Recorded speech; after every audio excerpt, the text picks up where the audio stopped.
Comunicando, Márcia Mendonça. Excelsior! 13h12. E antes de começar o programa, eu quero fazer um pedido aos ouvintes, aqueles que participam, que mandam suas mensagens, né, que nos ouvem diariamente, nossos ouvintes fiéis. Bom, por orientação da diretoria, eu vou enfatizar mais uma vez que a gente tem que terminar o programa e concluir o programa 5 minutinhos antes, né? O próximo apresentador, o próximo locutor entrar. Então eu peço, se vocês tiverem que fazer alguma pergunta ou tirar alguma dúvida, façam um pouco antes, para que até 1:55 eu possa encerrar e você possa ter tirado a sua dúvida. E o nosso convidado desta quinta-feira é Danilo Cruz, que é psicólogo da Clínica Lumen, é professor, é escritor e é servidor público. Danilo vai conversar com a gente e nos explicar, tirar as dúvidas sobre a diferença entre solidão e solitude. Né? Boa tarde, Danilo. Seja bem-vindo de volta à Voz das Mulheres. Boa tarde, Márcia. Boa tarde à equipe. Boa tarde aos ouvintes da Rádio Excelsior, como sempre, sendo muito bem recebido por você, Márcia, com a alegria e uma satisfação muito, muito grande mesmo de que estamos aqui para falar sobre saúde mental. Muito feliz por isso. Muito bom, Danilo, a gente tirar nossas dúvidas, não é? E aí, eu digo assim, buscar sozinha é uma característica que pode ser definida por 2 termos, né? E aí a gente sempre ouviu falar, né, de solidão e solitude sem entender um pouco, achando que são similares, obviamente, mas sem entender que essas 2 palavras que caracterizam uma forma de isolamento, formas de isolamento, mas diferentes, né? E aí eu vou começar, Danilo, falando de solidão. O que é mesmo solidão? Pois bem, Márcia, o termo solidão foi grafado pela primeira vez, a palavra solitário, né? Pela primeira vez foi grafada por William Shakespeare no ano de 1608. Olha que interessante isso, não é uma palavra muito antiga, mas refere-se justamente ao estado de quem se acha ou quem se sente desacompanhado ou só. Perceba que solidão não é a mesma coisa que estar desacompanhado, porque a gente precisa se sentir só, é diferente. Às vezes você está no meio de um show no carnaval, lá Baiana System tocando e você está se sentindo profundamente sozinho. Muitas pessoas acabam por passar por momentos em que elas se encontram sozinhas, seja por força das circunstâncias ou até por escolha própria. E estar sozinho, Márcia, pode, inclusive, ser uma experiência positiva, ser uma experiência prazerosa, trazer um alívio emocional, desde que tudo isso esteja sob o controle do indivíduo. Isso aí é interessante a gente colocar dessa forma, né? Porque desse jeito a gente compreende, né, que a solidão em si ela não requer a falta das outras pessoas. A solidão geralmente é sentida mesmo em lugares que sejam ali densamente ocupados. Às vezes ela se remete muito mais a uma falta de identificação, uma falta de simpatia, de compaixão, de compreensão, do que realmente a ausência de uma pessoa ali por perto. Você não está adaptado ao ambiente ou às pessoas. Eu vejo, por exemplo, casais que são, na verdade, 2 solidões que se encontraram e que ali permanecem em situações de solidão. Isso é uma coisa bem impactante, né? Você está com alguém, mas continua se sentindo sozinho. Curioso que uma ouvinte, deixa eu ver, acabou de me mandar uma mensagem, Nita. Ela pediu para você explicar sobre uma pessoa estar com outra, né? E se sentir sozinha, exatamente o que você está dizendo, né? Obrigada, Anitta. Essa desidentificação, é o que eu estava falando. Para a gente sentir solidão, a gente precisa passar por um estado de profunda separação. Isso também pode representar o quê? Sentimento de abandono, sentimento de rejeição, às vezes insegurança, ansiedade, até mesmo depressão, né? Porque nesse caso essa solidão vai simbolizar um sintoma da depressão, porque vai trazer também falta de esperança, sentimento de inutilidade, de insignificância, em alguns casos um ressentimento. E é óbvio que todos esses sentimentos, quando são muito tempo sentidos, ou seja, são prolongados, vão se tornar debilitantes para a pessoa, vão tornar realmente a circunstância difícil de ser vivida experiencialmente e acabam bloqueando a capacidade do indivíduo de ter um estilo de vida, de ter relacionamentos saudáveis. Sim. Acaba que o indivíduo pode se convencer de que ele não pode ser amado. Isso aí vai aumentar a experiência de sofrimento e vai ter um distanciamento do contato social. Isso pode levar, inclusive, a uma baixa autoestima, pode dar início a uma desconexão social, e aí a pessoa vai viver essa solidão de maneira muito impactante. E aí passa a ser uma circunstância ruim, né? Sim. Porque a solidão ela pode também trazer coisas boas, ela pode desencadear uma criatividade, pode trazer, né, por exemplo, a oportunidade de escrever uma coisa que seja produtiva, positiva, artística, desenhar, sabe? Alguma coisa nesse sentido. Isso, nesse sentido, é bom. A gente vive, Márcia, numa sociedade que é densamente populosa, né? Vivemos nas cidades, as nossas vidas hoje são urbanas na sua maioria, mas as pessoas se sentem deslocadas e por isso sozinhas, mesmo que estejam rodeadas de pessoas. Nós nos diluímos na Isso. sociedade. Nita está agradecendo a sua retorno. Danilo, e a gente pode falar assim, causas da solidão? Sim, podemos falar. A gente percebe que as pessoas muito frequentemente têm essa vivência de solidão em circunstâncias como, por exemplo, uma educação em que a pessoa não é estimulada a construir amizades desde cedo, na infância, na adolescência, né? Ou a própria pessoa tem uma falta de interesse em ter pessoas ali por perto, né? Pessoas interessantes ali. E aí acaba que a pessoa vai ter um traço mais introvertido, um traço mais introspecto, talvez tímido, né, em muitos casos, e isso acaba levando a uma situação de isolamento que pode representar aí uma depressão ou até mesmo um celibato involuntário, né? A pessoa não quer ser celibatária, ou seja, não quer ser solteira para o resto da vida e acaba ficando solteira para o resto da vida mesmo sem querer. Então, nesse caso aí, é importante lembrar que a solidão ela pode ser um sintoma de um outro problema, né, que pode ser um problema psicológico, que nesse caso especificamente precisa ser tratado.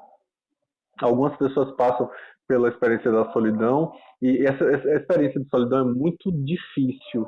Tanto assim que a pena máxima que a gente tem na nossa sociedade atualmente, Márcia, é quando a pessoa vai presa e não fosse o suficiente já isso de ter a privação da liberdade, ela é colocada onde lá na prisão? Na solitária. Porque é sabido que quando a gente fica sozinho, isso impacta muito negativamente em nós. Então é uma grande punição, se a gente pode falar assim, é uma pena, né, no sentido de punição, em que a pessoa experimenta a solidão e isso é angustiante. Às vezes acontece da gente ter uma situação de solidão temporária, como por exemplo num divórcio, ou uma ruptura de um relacionamento afetivo de longa duração, seja também pelo falecimento do seu cônjuge, né? Então isso pode acontecer, e nesse caso a solidão vai levar, de certo modo, a um certo afastamento do círculo social do qual as pessoas faziam parte, né? Mas aí isso é temporário. Em tese a gente sabe que vai passar.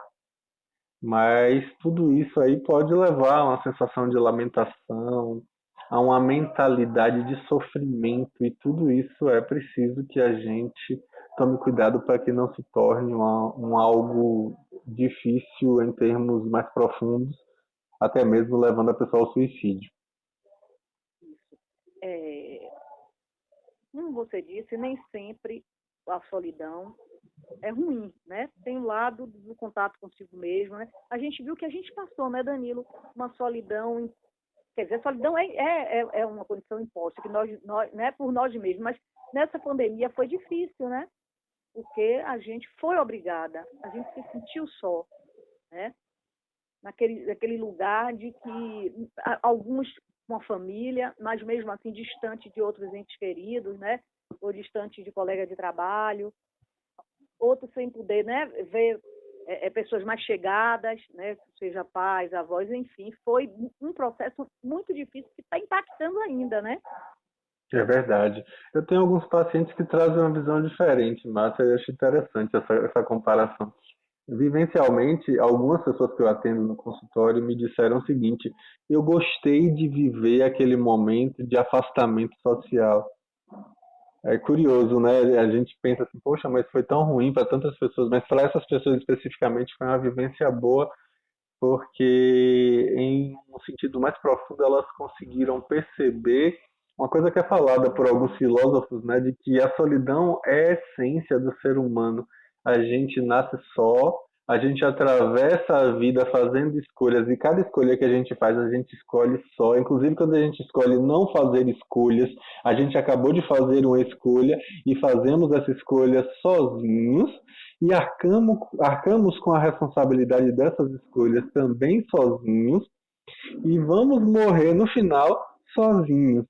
Então, nessa perspectiva, a gente vê a possibilidade de viver a vida, de direcionar a nossa vida de uma maneira bela, de uma maneira satisfatória, percebendo que, nesse caso especificamente, não é aterrador, não é desesperador vivenciar a solidão, porque ela é parte fundamental da condição humana, porque ela faz parte, a gente precisa levar em conta. Eu, quando vejo os pacientes falando isso, Márcia, eu me lembro de um livro que eu li na adolescência chamado Fernão Capelo Gaivota. Ah, Maria, que lindo. Aquele livro é maravilhoso e tem uma parte que me chama bem a atenção, que é o momento que ele percebe que ele, para ser ele mesmo, precisa ser diferente, porque senão ele vai ser só mais um na multidão. E nesse momento em que ele escolhe ser diferente, ele está experienciando de maneira profunda a própria solidão. E isso faz parte do nosso amadurecer, isso faz parte do nosso despertar, isso faz parte da nossa tomada de consciência. Então, não há nada de errado em perceber que nós vivemos momentos de solidão e isso faz parte da vida. Se a gente consegue alternar entre a convivência e a solidão, nós estamos tendo uma atitude saudável diante da vida. Isso aqui é o desafio, né? A gente conseguir fazer essa distinção de quanto tempo ou de que tipo de intensidade de solidão eu preciso e de quanto tempo ou que tipo de convivência eu preciso. Então, tendo esse tino, né, para conseguir entender como é que é a nossa vivência, a gente aprende, a gente amadurece e acaba sendo uma experiência positiva.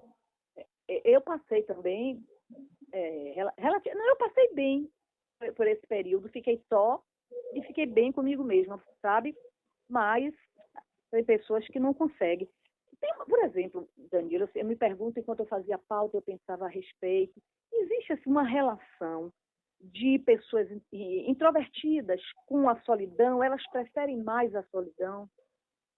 Existe, sim, existe. Tem alguns estudos interessantes atuais, tanto que acho que foi em junho de 2019 que foi criado um fórum brasileiro a respeito disso. É um termo que é pouco falado, talvez a maior parte das pessoas que estão ouvindo nem nunca ouviram falar disso, mas em japonês existe uma expressão que literalmente significa isolado em casa, que é o hikikomori. Hikikomori significa isolado em casa, né? Um termo de origem japonesa que vai falar exatamente do comportamento de extremo isolamento doméstico. E o que é percebido? Que são pessoas geralmente jovens, que têm entre 13 e 39 anos, e que literalmente se retiram da sociedade de modo a evitar contato com outras pessoas.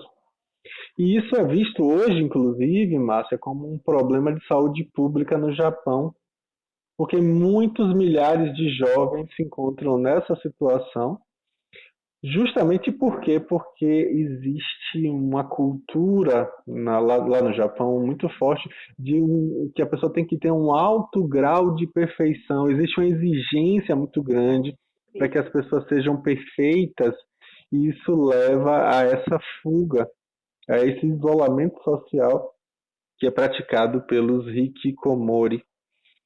Interessante isso, né? A gente não vê muito isso aqui no Brasil, mas já temos, né? Como eu disse, um fórum brasileiro dedicado a isso.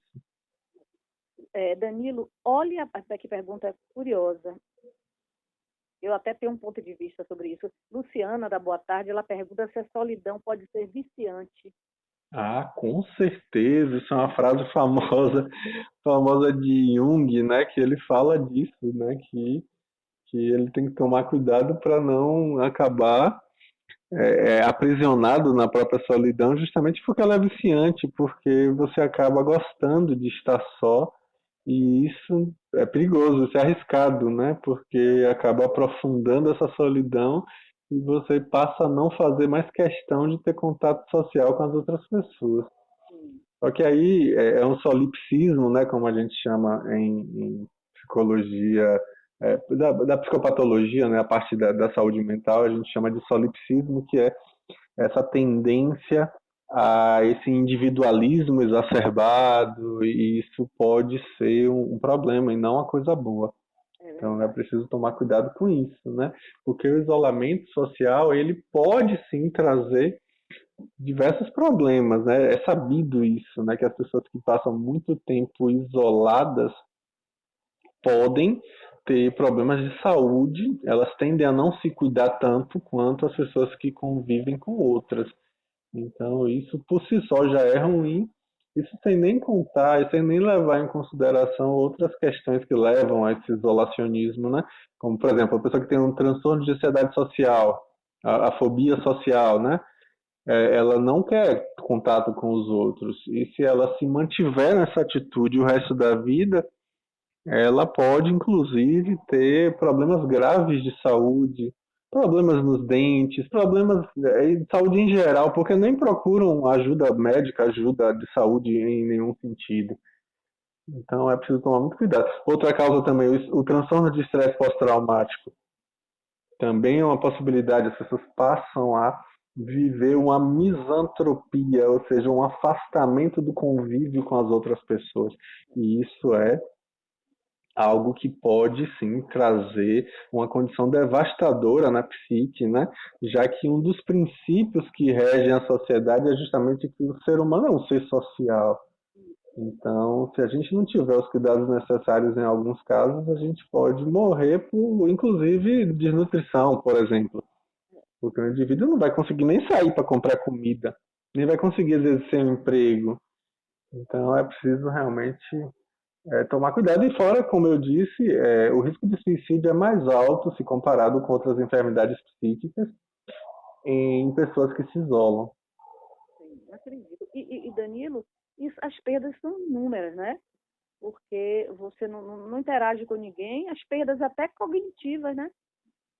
Sim, com certeza. A falta de contato com as pessoas gera uma dificuldade de se colocar no lugar do outro, a pessoa vai passar a ter uma dificuldade severa de convivência, no sentido de que lhe falta empatia, não vai ter como ter um contato com o outro. A questão, existe uma regressão das capacidades cognitivas de interação social, a pessoa pode ter, inclusive, delírios, isso aí é relatado, né, na literatura, de pessoas que passaram a alucinar e delirar por conta da solidão, passam a ouvir vozes, passam a ver coisas que ninguém está vendo por conta da solidão.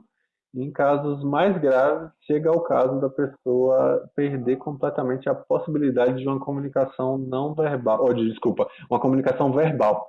Então, é realmente uma coisa muito séria e a gente precisa tomar cuidado. A gente, tudo em extremo, né? Para problemas, e a gente tem que estar atenta, né? Para aquela tudo em pessoa, excesso é ruim, né? Que está sempre só, sempre, né? Preferindo ficar sozinha. Porque tem tanta gente, até numa casa cheia, interage pouco, né? Um poema de Cecília Meirelles, se você me permitir, eu vou declamar. É um poema que eu gosto, eu sei de cor. Chama Da Solidão. É um poema que eu li na adolescência e sempre me tocou. Ela diz assim: estarei só, não por separada, não por evadida, pela natureza de ser só. No entanto, a multidão tem uma música, seu ritmo, seu calor.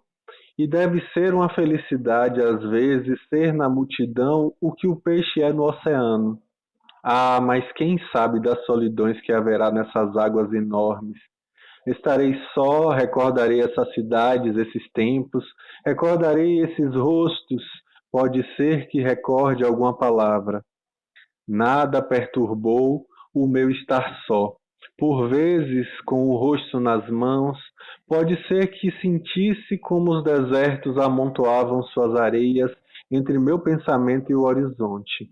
Mas o deserto tem sua música, seu ritmo, seu calor. Era uma solidão que outrora se levava nos dedos como a chave do silêncio. Uma solidão de infância, sobre a qual se podia brincar como sobre um tapete. Uma solidão que se podia ouvir, como quem olha para as árvores onde há vento. Uma solidão que se podia ver, provar, sentir, pensar, sofrer, amar.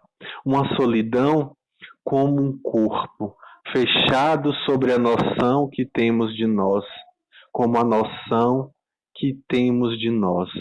E andava e sorria, cumprimentava, fazia discursos, dava autógrafos, abria a janela, conhecia gavetas, chaves, endereços, comprava, lia, recordava, sonhava. Às vezes pensava, solidão, e logo seguia. Tinha até dinheiro comigo, tinha palavras também, que escolhia, dava, usava, recusava. Solidão, dizia, fechava a tarde de 1000 portas, andava por essas fortalezas da noite, essas escadas, essas plataformas, essas pedras, e deitava-me sobre o mar, sobre as florestas, deitava-me assim, aldeias, cidades, o sono é um límpido deserto, deitava-me nos ares, onde quer que estivesse deitada. Deitava-me nessas asas, ia para outras solidões. Se me chamares, responderei, mas serei solidão. Serei solidão se me esqueceres ou lembrares. Qualquer coisa que sintas por mim, eu te retribuirei como eco. Mas é tu que vens e volta, a tua solidão e a minha solidão. Eu adoro esse poema. É perfeito, perfeito. Bem profundo, né? Adorei também, viu? O Danilo. Danilo, eu recebi também aqui, Lúcia da boa tarde, e ela pergunta se a solidão vem da sensação do vazio interno, interior. Muito frequentemente isso vem junto, tá? A gente percebe que algumas pessoas, apesar de não sentirem vazio, não sentirem, por exemplo, que a vida não tem significado, não tem sentido, apesar de não perceberem esse oco existencial na própria vida, elas ainda assim se sentem sós. Por quê? Porque se sentem incompreendidas, porque se sentem... Eu fico imaginando, Márcia, um Francisco de Assis, por exemplo, que eu admiro muito a vida dele. Francisco de Assis, para mim, é um grande exemplo. Só que ele, com certeza, se sentia profundamente incompreendido pelas pessoas do seu tempo. E eu acho que ele se sentia profundamente só. Mas, ainda assim, não era vazio. Concorda comigo? Concordo.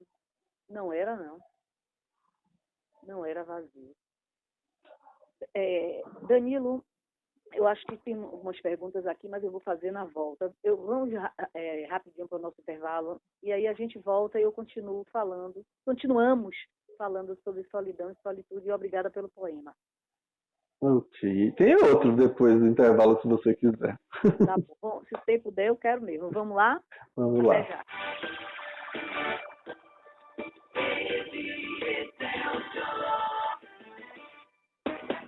É diferenciado, é barril dobrado, é trabalho seguindo em frente e mudando a vida da gente. A Prefeitura segue reformando casas com morar melhor. Já são mais de 36 mil. O Crédito Salvador já beneficiou mais de 4 mil microempreendedores. E já está rolando um dos maiores programas de construção e requalificação de escadarias da cidade. Todo mundo já se ligou, a Prefeitura mudou Salvador. Prefeitura de Salvador, a gente muda a cidade, muda a vida das pessoas. Sou Danilo Moreno, sou Excelsior. 80 anos na fé, com a voz do Senhor do Bom Fim. 24 horas no ar, que bom pra você e pra mim. 80 anos na fé, com a voz do Senhor do Bom Fim. 24 horas no ar, que bom pra você e pra mim. 80 anos, parabéns, felicidade. A Rádio Excelsior comemora com prazer, com a Santa Dulce dos Pobres e a Virgem Mãe da Conceição, evangelizando você e levando informação. 80 anos na fé, com a voz do Senhor do Bom Fim. 24 horas no ar, que bom pra você e pra mim. 80 anos na fé, com a voz do Senhor do Bom Fim. 24 horas no ar, que bom pra você e pra mim. Parabéns pelos 80 anos. Excelsior!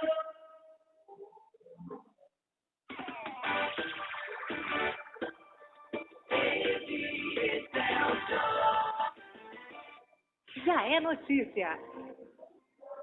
Visando diminuir o preconceito no futebol, o presidente da CBF, Edinaldo Rodrigues, quer que a partir do ano que vem sejam aplicadas punições contra times que tiverem comportamentos racistas, seja dentro de campo ou nas arquibancadas. Essa ideia do mandatário será levada ao Conselho Técnico do Campeonato Brasileiro do ano que vem, que vai contar com a presença de todos os clubes participantes da competição. De acordo com o Observatório da Discriminação Racial no Futebol, o número de casos explodiu no ano passado, e comparado com 2020. Foram 31 casos de racismo em 2020, já em 2021, 64. Esse número engloba o preconceito racial dentro do futebol brasileiro e com atletas brasileiros que tenham sofrido algum tipo de preconceito em competições sul-americanas. A ideia é tentar cercar ao máximo o que puder para que o futebol seja limpo e livre de preconceitos. Do Rio de Janeiro, Daniela Esperon. Estamos apresentando a Voz das Mulheres. Comunicando, Márcia Mendonça. 13 horas e 30 minutos, 13 horas e 39 minutos. Estamos de volta, estou conversando com o Danilo Cruz, que é psicólogo da Clínica Numen, é professor, é escritor, servidor público. Estamos falando sobre solidão e solitude. Vamos falar sobre a diferença entre solidão e solitude. Então, se você quiser participar, quiser mandar alguma mensagem ou por telefone, 3328, telefone fixo, 3328-7666, ou você pode mandar mensagem pelo WhatsApp do programa, que é 993866138. Mari mandou aqui uma mensagem, mas é tão longa, Mari, que eu vou ter que resumir aqui. Né? Ela dá boa tarde a mim, a você e a equipe. Ela disse que gosta muito de lhe ouvir falar, que ela é uma pessoa... Sofreu também com né, o isolamento da Covid, né? Mas que ela estava com Jesus.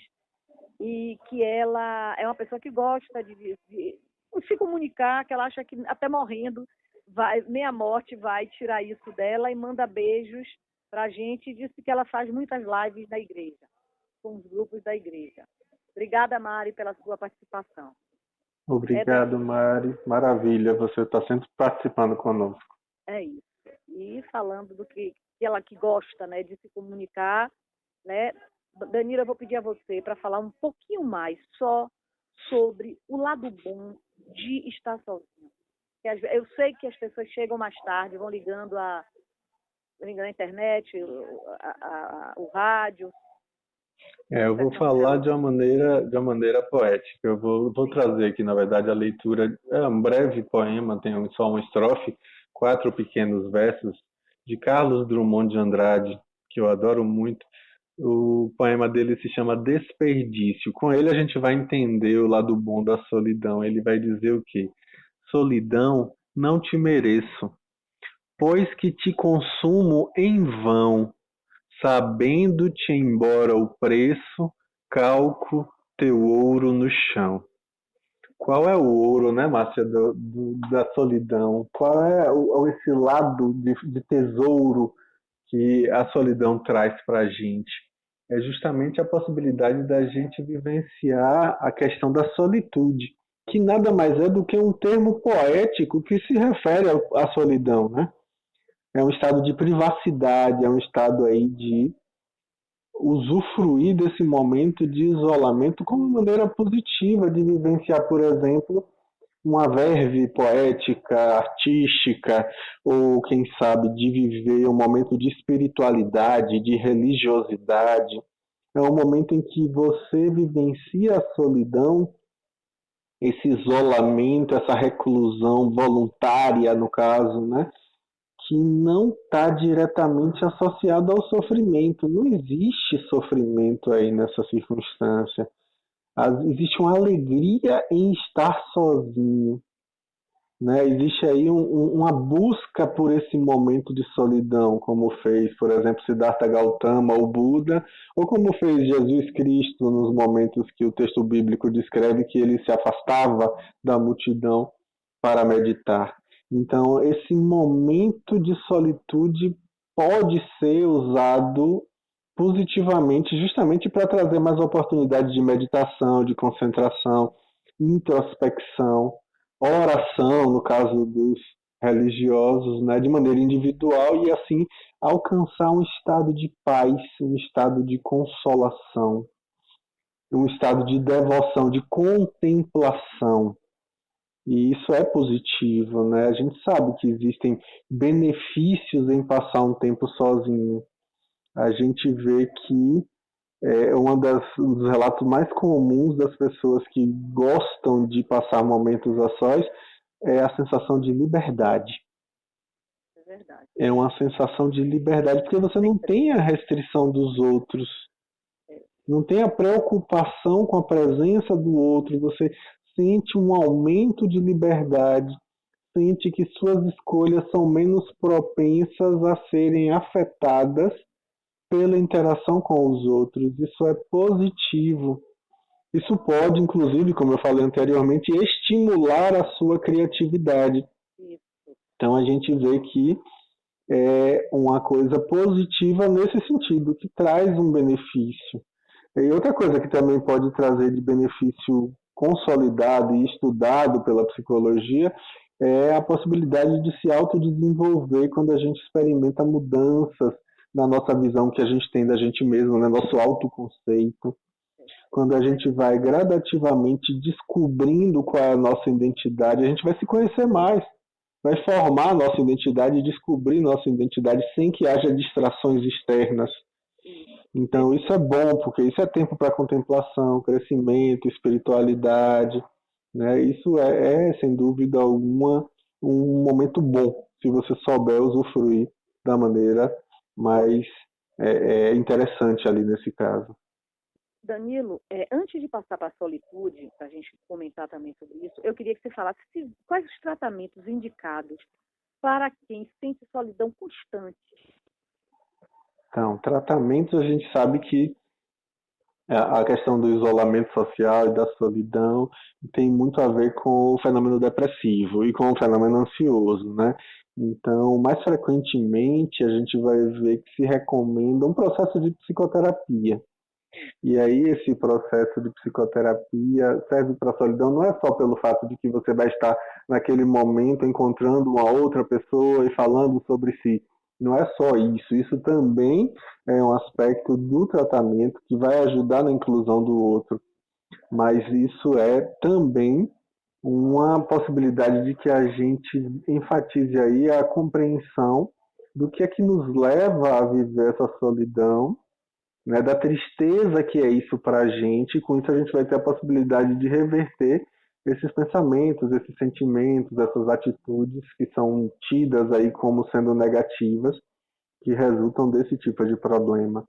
E aí você vai poder explorar novas possibilidades de existir, amplificar seu repertório e poder, assim, experimentar outras possibilidades de interação, outras formas de estar junto com o outro, já que isso tem sido evitado É preciso entender, né, se há aí uma falta de habilidade social, o que é que realmente acontece.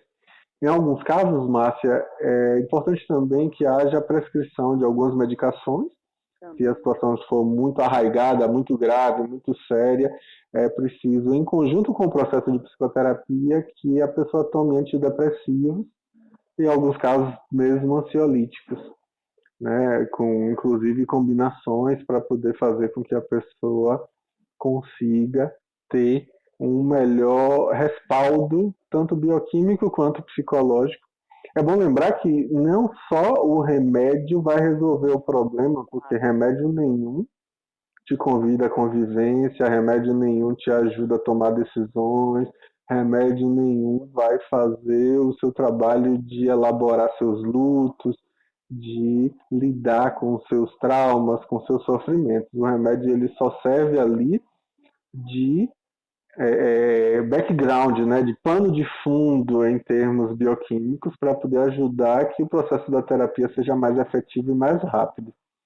Em alguns casos pode ser útil também usar os métodos complementares, né, as PICs, as chamadas PICs, vai, por exemplo, utilizar a acupuntura, a fitoterapia, como apenas alguns exemplos aí de possibilidades de cuidado. Até a pet terapia também tem sido falado, né, que é a terapia através de animais de estimação, que a pessoa vai ter contato, né, com animais de companhia, isso ajuda bastante, né, isso tudo já faz uma grande diferença no processo.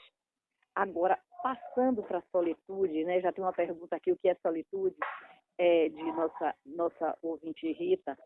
Qual a diferença entre solidão e solitude? No caso, a solitude ela tem essa característica de que é um momento de estar só deliberadamente.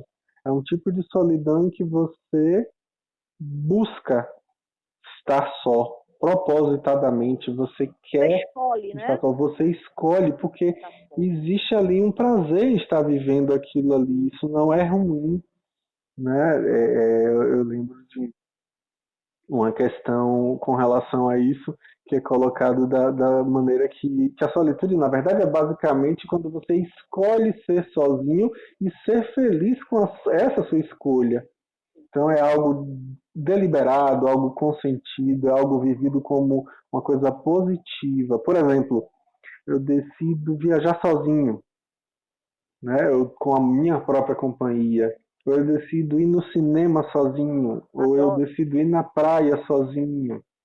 Isso tudo é uma possibilidade de que você consiga usar o seu tempo e usar o espaço ali ao seu redor e até mesmo o silêncio para se fazer ali naquele momento como alguém que está inteiro, que está pleno, se sentindo útil, se sentindo belo, ou até para não fazer nada caso você queira vivenciar um momento de ócio, independente de ter ou não a aprovação do outro, né? É um momento em que a gente vai ter, por exemplo, um silêncio meditativo, como eu falei agora há pouco. Então isso é positivo, isso não é ruim. A gente vai curtir nossa própria companhia de maneira voluntária. E tem a solitude é importante e traz benefícios, né? Como você mesmo está listando, né?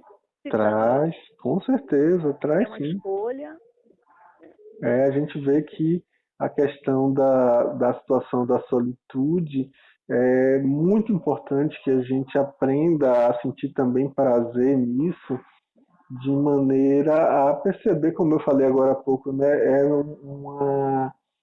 uma tentativa de homeostase, de equilíbrio em termos de inteligência emocional, o fluxo da maré, do sobe e desce da maré, né? Ou seja, aproximar-se ou afastar-se. A gente precisa desse movimento, isso faz parte da existência humana. Né? A gente precisa da convivência, mas também precisa de conviver conosco, com os nossos próprios pensamentos. O que mais aprendemos com a solitude? A gente aprende muito sobre a gente mesmo, né? Vai ter a oportunidade de se observar sem a influência do outro, a influência imediata do outro. Né? A gente vai ter a chance aí de vivenciar uma circunstância em um olhar, né? A gente vai viver a questão da liberdade, que é um dos maiores benefícios, né? Por conta da questão do aumento dessa liberdade, vai ter esse desenvolvimento de si, né? Esse experimentar essas mudanças na nossa forma da gente se ver, sem ter distração externa. Isso é positivo por demais. A gente, sem dúvida alguma, vai ter aí um acréscimo de crescimento, vai melhorar o que é chamado em psicologia de relacionamento intrapessoal, ou seja, sua relação com você mesmo, dentro de você. Vai aprender a ouvir seus pensamentos, você vai aprender a se observar, vai aprender a reconhecer o que é seu, o que não é seu, fazer melhores escolhas, porque escolhas mais conscientes, isso por si só já é muito positivo. Eu recebi aqui, já faz um tempinho, quer dizer, antes de falar sobre a solitude, Ana Maria mandou uma mensagem, ela disse que qualquer pessoa pode sentir solidão momentaneamente. Sim, isso faz parte, né? A gente às vezes se sente abandonado, às vezes a gente se sente rejeitado. Isso faz parte do existir. A gente precisa sair dessa visão equivocada, essa visão imatura, essa visão infantil mesmo, de que a vida tem que ser o tempo inteiro sempre mil maravilhas. A tristeza faz parte da vida. Quantas vezes a gente falou aqui, né, Márcia, sobre isso? Da frustração, da desilusão. É isso, né? A desilusão é terrível, né, Márcia? Não é horrível viver uma desilusão? Sim. Não, Márcia, é maravilhoso viver uma desilusão. É melhor você viver uma desilusão do que você viver na ilusão. É melhor você viver uma desilusão do que você viver iludido. Então faz parte do existir viver desilusões, viver tristezas, viver isso tudo faz parte do nosso amadurecimento, do nosso crescimento, da nossa robustez em termos morais, em termos afetivos. Tudo isso a gente cresce com isso faz parte, não tem por que a gente ficar fugindo disso. Então vamos experimentar em diversos momentos rejeição, abandono, malquerença. A gente vai sentir isso faz parte. A questão é quando a gente se fixa nisso. Aí é um problema. Quando a gente não consegue alternar o estado, aí é um problema. Mas se a gente vive isso e consegue também tentar encontrar um sentido para isso, um significado para isso, estamos vivendo de maneira psicologicamente saudável. Danilo, eu não tenho menos de um minuto, mas eu recebi de uma ouvinte, amiga nossa, ela não quer se identificar, mas ela disse que tem que aprender a viver, é ruim, mas temos que aprender a viver só, porque ela disse que depois de 42 anos de convivência com o marido, ele resolveu ir para São Paulo, e ela teve que aprender, né, a viver só. Ela disse gratidão. É o momento de crescimento, mas assim, talvez esse viver só seja apenas temporário, é o momento em que você está tendo aí para poder fazer um balanço interno, né? E quem sabe lá adiante poder abrir suas portas para a possibilidade de conhecer outras pessoas. Exatamente. Aproveita esse momento, né, para crescer. Exato, né? Obrigada, minha ouvinte. Boa sorte. Eu vou encerrando, agradecendo a Danilo mais uma vez. Tão bom a gente conversar, né? E a gente falar sempre, continuadamente, sobre saúde mental, porque tudo faz parte. Sem saúde mental não há saúde. Não há saúde. Grande abraço, Márcia. Muito obrigado em nome da população por esse espaço para a gente falar desses temas tão pertinentes e que tocam a todos nós. Isso, sempre. Um grande abraço, Danilo. Quando você me vê assim no shopping, me chame, viu? Chamo, sim. Não chamei. Eu tentei falar com você, mas não consegui. Um grande abraço, Márcia. Estou brincando. Um grande abraço. E assim eu me despeço. Obrigada aos ouvintes da